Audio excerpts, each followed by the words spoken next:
ನಮಸ್ತೆ ಮಕ್ಕಳ, welcome back to my channel. Please like, share and subscribe my channel. ಮಕ್ಕಳ, ಇವತ್ತು ನಾವು 8ನೇ ತರಗತಿಯ ಕನ್ನಡದಲ್ಲಿ ಸಾಧನಾ ಪರೀಕ್ಷೆ 2 ಅಥವಾ FA2ಗೆ ಸಂಬಂಧಪಟ್ಟಂತಹ ಮಾದರಿ ಪ್ರಶ್ನೆ ಪತ್ರಿಕೆಯನ್ನು ನೋಡ್ತಾ ಹೋಗೋಣ. ಉತ್ತರವನ್ನು ಬರೆಯೋದಕ್ಕೆ ನಿಮಗೆ ಸಿಗುವಂತಹ ಸಮಯ 1 ಗಂಟೆ. ಗರಿಷ್ಠ ಅಂಕಗಳು 20 ಆಗಿರುತ್ತೆ ಮಕ್ಕಳ. ಫಸ್ಟ್ ಹೆಡಿಂಗ್ ನೋಡಿ. ಕೊಟ್ಟಿರುವ ಪ್ರತಿ ಪ್ರಶ್ನೆಗೂ 4 ಆಯ್ಕೆಗಳನ್ನು ನೀಡಲಾಗಿದೆ. ಇವುಗಳಲ್ಲಿ ಸರಿ ಉತ್ತರವನ್ನು ಆರಿಸಿ ಕ್ರಮಾಕ್ಷರದೊಂದಿಗೆ ಬರೆಯಿರಿ. ಮಕ್ಕಳ, ಇಲ್ಲಿ ಒಟ್ಟು 3 ಪ್ರಶ್ನೆಗಳಿರುತ್ತೆ. ತಲಾ 1 ಅಂಕ ಸಿಗುತ್ತೆ ಸರಿಯಾದ ಉತ್ತರಕ್ಕೆ. ಪ್ರಶ್ನೆ 1. ವರ್ಷ ಪದದ ತದ್ಭವ ರೂಪ. ಆಯ್ಕೆಗಳನ್ನ ನೋಡಿ. ವರುಸ, ವರುಷ, ಪರುಷ ಹಾಗೂ ವರುಷ. ಇಲ್ಲಿ ಶಾಗಳನ್ನ ಡಿಫ್ರೆನ್ಸ್ ಮಾಡಿ ಕೊಟ್ಟಿದ್ದಾರೆ ಮಕ್ಕಳ. ಯಾವ ಶಾ ಅಂತ ಕರೆಕ್ಟಾಗಿ ಐಡೆಂಟಿಫೈ ಮಾಡಿ ಬರಿಬೇಕಾಗತ್ತೆ ನೀವು. ಪ್ರಶ್ನೆ 2 ನೋಡಿ. ಕೆಳಗಿನವುಗಳಲ್ಲಿ ಸವರ್ಣ ದೀರ್ಘ ಸಂಧಿಗೆ ಉದಾಹರಣೆ. ಆಯ್ಕೆಗಳು: ನಿನ್ನಾಣ್ಮ, ಚಕ್ರಾಧಿಪತಿ, ಪತಿಯೊಡನೆ ಹಾಗೂ ಇಂದಳುತ. ಈ 4ರಲ್ಲಿ ಯಾವುದು ಸವರ್ಣ ದೀರ್ಘ ಸಂಧಿಗೆ ಸೇರಿದಂತಹ ಪದ ಅಂತ ಐಡೆಂಟಿಫೈ ಮಾಡಬೇಕು ನೀವು. ಪ್ರಶ್ನೆ 3 ನೋಡಿ. ಸಪ್ತಮಿ ವಿಭಕ್ತಿಯ ಕಾರಕಾರ್ಥ. ಆಯ್ಕೆಗಳು: ಸಂಪ್ರದಾನ, ಅಪದಾನ, ಸಂಬಂಧ ಹಾಗೂ ಅಧಿಕರಣ. ನೆಕ್ಸ್ಟ್ ಹೆಡಿಂಗ್ ನೋಡಿ ಮಕ್ಕಳ. ಕೊಟ್ಟಿರುವ ಪ್ರತಿ ಪ್ರಶ್ನೆಗೂ ಒಂದೊಂದು ವಾಕ್ಯದಲ್ಲಿ ಉತ್ತರಿಸಿರಿ. ಇಲ್ಲಿ ಒಟ್ಟು 3 ಪ್ರಶ್ನೆಗಳಿರುತ್ತೆ. ತಲಾ 1 ಅಂಕ ಸಿಗುತ್ತೆ ಮಕ್ಕಳ ಸರಿಯಾದ ಉತ್ತರಕ್ಕೆ. ಪ್ರಶ್ನೆ 4. ಗಾಳಿಯಲ್ಲಿ ಬೂದಿಯನ್ನು ತೂರಿದಾಗ ಎಲ್ಲಿ ಬೀಳುತ್ತದೆ? ಪ್ರಶ್ನೆ 5. ಜಪದ ಫಲ ನಮಗೆ ಸಿಗಬೇಕಾದರೆ ಯಾವುದನ್ನು ಬಿಡಬೇಕು? ಪ್ರಶ್ನೆ 6. ಯುವಕನ ತಂದೆಗೆ ಏನನ್ನು ತೆಗೆದುಕೊಳ್ಳಲು ಇಷ್ಟವಿರಲಿಲ್ಲ? ನೆಕ್ಸ್ಟ್ ಹೆಡಿಂಗ್ ನೋಡಿ ಮಕ್ಕಳ. ಕೊಟ್ಟಿರುವ ಪ್ರತಿ ಪ್ರಶ್ನೆಗೂ 3 ಅಥವಾ 4 ವಾಕ್ಯಗಳಲ್ಲಿ ಉತ್ತರಿಸಿರಿ. ಇಲ್ಲಿ ಒಟ್ಟು 2 ಪ್ರಶ್ನೆ ಇರುತ್ತೆ. ತಲಾ 2 ಅಂಕ ಸಿಗುತ್ತೆ ಮಕ್ಕಳ ಸರಿಯಾದ ಉತ್ತರಕ್ಕೆ. ಪ್ರಶ್ನೆ 7.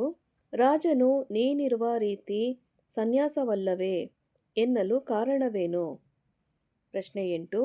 ಸುವೃತ್ತಿ ಹಾಗೂ ಸುತನ ಬಗೆಗೆ ಕವಿ ಏನು ಹೇಳಿದ್ದಾನೆ? ನೆಕ್ಸ್ಟ್ ಹೆಡಿಂಗ್ ನೋಡಿ. ಕೊಟ್ಟಿರುವ ಲೇಖಕರ ಅಥವಾ ಕವಿಗಳ ಕಾಲ, ಸ್ಥಳ ಮತ್ತು ಒಂದು ಕೃತಿಯನ್ನು ಕುರಿತು ವಾಕ್ಯ ರೂಪದಲ್ಲಿ ಟಿಪ್ಪಣಿ ಬರೆಯಿರಿ. ಮಕ್ಕಳ, ಇಲ್ಲಿ ಒಬ್ಬರ ಬಗ್ಗೆ ಮಾತ್ರ ನೀವು ಬರೀಬೇಕಾಗತ್ತೆ. 2 ಅಂಕ ಸಿಗುತ್ತೆ ಮಕ್ಕಳ. ಹಾಗೆ ಇದು ವಾಕ್ಯ ರೂಪದಲ್ಲಿ ನೀವು ಬರೀಬೇಕಾಗತ್ತೆ. ಪ್ರಶ್ನೆ 9ರಲ್ಲಿ ನೋಡಿ. ನೇಮಿಚಂದ್ರ ಇವರ ಬಗ್ಗೆ ನೀವು ಕವಿ ಪರಿಚಯವನ್ನು ಮಾಡಿಕೊಡ್ಬೇಕು. ಕೊಟ್ಟಿರುವ ಗಾದೆಗಳಲ್ಲಿ ಯಾವುದಾದರೂ ಒಂದನ್ನು ವಿಸ್ತರಿಸಿ ಬರೆಯಿರಿ. ಇಲ್ಲಿ ಒಂದೇ ಗಾದೆ ಮಾತನ್ನು ವಿಸ್ತರಣೆ ಮಾಡಬೇಕು. 2 ಅಂಕ ಸಿಗುತ್ತೆ ಮಕ್ಕಳ. ಪ್ರಶ್ನೆ 10ರಲ್ಲಿ ನೋಡಿ. ಮನಸ್ಸಿದ್ದರೆ ಮಾರ್ಗ ಅಥವಾ ತಾಳಿದವನು ಬಾಳಿಯಾನು. 2ರಲ್ಲಿ ನಿಮ್ಗೆ ಯಾವುದು ಚೆನ್ನಾಗಿ ವಿಷಯ ವಿಮರ್ಶನೆ ಮಾಡೋದಕ್ಕೆ ಬರುತ್ತೋ ಮಕ್ಕಳ, ಅದನ್ನು ನೀವು ಆಯ್ಕೆ ಮಾಡಿಕೊಂಡು ವಿಸ್ತರಣೆ ಮಾಡ್ತಾ ಹೋಗಬೇಕು. ಓಕೆನಾ? ಕೊಟ್ಟಿರುವ ಪ್ರತಿ ಹೇಳಿಕೆಯನ್ನು ಸಂದರ್ಭದೊಡನೆ ವಿವರಿಸಿರಿ. ಇಲ್ಲಿ ನಿಮಗೆ ಒಂದೇ ಪ್ರಶ್ನೆ ಇರುತ್ತೆ. 2 ಅಂಕ ಸಿಗುತ್ತೆ ಮಕ್ಕಳ. ಪ್ರಶ್ನೆ 11ರಲ್ಲಿ ನೋಡಿ. ಅಮ್ಮಾಜಿ ನಿನಗೆ ಭಯ ಬೇಡಮ್ಮ, ನಾ ಮರಳಿ ಬಹೆನಮ್ಮ. ನೆಕ್ಸ್ಟ್ ಹೆಡಿಂಗ್ ನೋಡಿ. ಕೊಟ್ಟಿರುವ ಪದ್ಯಭಾಗವನ್ನು ಪೂರ್ಣಗೊಳಿಸಿರಿ. ಇಲ್ಲೂ ಸಹ ನಿಮಗೆ ಒಂದು ಪ್ರಶ್ನೆ ಇರುತ್ತೆ ಮಕ್ಕಳ. ಪರಿಪೂರ್ಣವಾದ ಪದ್ಯವನ್ನು ಬರೆದ್ರೆ 2 ಅಂಕ ಸಿಗುತ್ತೆ ನಿಮಗೆ. ಪ್ರಶ್ನೆ 12ರಲ್ಲಿ ನೋಡಿ. ಮಾತಾಪಿತರನು ಡ್ಯಾಶ್ ಡ್ಯಾಶ್ ಡ್ಯಾಶ್ ಅಂತ ಹೇಳಿ ಕೊನೆಯಲ್ಲಿ ಫಲ ಅಂತ ಕೊಟ್ಟಿದ್ದಾರೆ. ಈ ಒಂದು ಪದ್ಯಭಾಗವನ್ನು ತಿಳ್ಕೊಂಡು ಬರೀಬೇಕು ನೀವು. ಮುಂಚೆನೇ ಚೆನ್ನಾಗಿ ಬೈಹಾಟ್ ಮಾಡಿ ಇಟ್ಕೊಳ್ಳಿ ಮಕ್ಕಳ. ನೆಕ್ಸ್ಟ್ ಹೆಡಿಂಗ್ ನೋಡಿ. ಕೊಟ್ಟಿರುವ ಪದ್ಯದ ಸಾರಾಂಶವನ್ನು ನಿಮ್ಮ ಮಾತುಗಳಲ್ಲಿ ಬರೆಯಿರಿ. ಇಲ್ಲೂ ಸಹ ಒಂದೇ ಪದ್ಯದ ಬಗ್ಗೆ ನೀವು ಸಾರಾಂಶವನ್ನು ಬರೀಬೇಕಾಗತ್ತೆ. 2 ಅಂಕ ಸಿಗುತ್ತೆ ಮಕ್ಕಳ. ಪ್ರಶ್ನೆ 13ರಲ್ಲಿ ನೋಡಿ.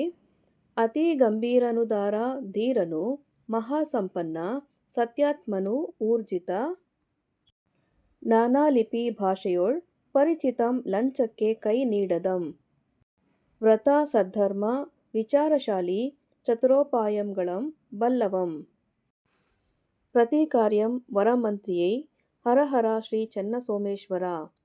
ಈ ಪದ್ಯಭಾಗದ ಸಾರಾಂಶವನ್ನು ನೀವು ಬರೀಬೇಕು ಮಕ್ಕಳ.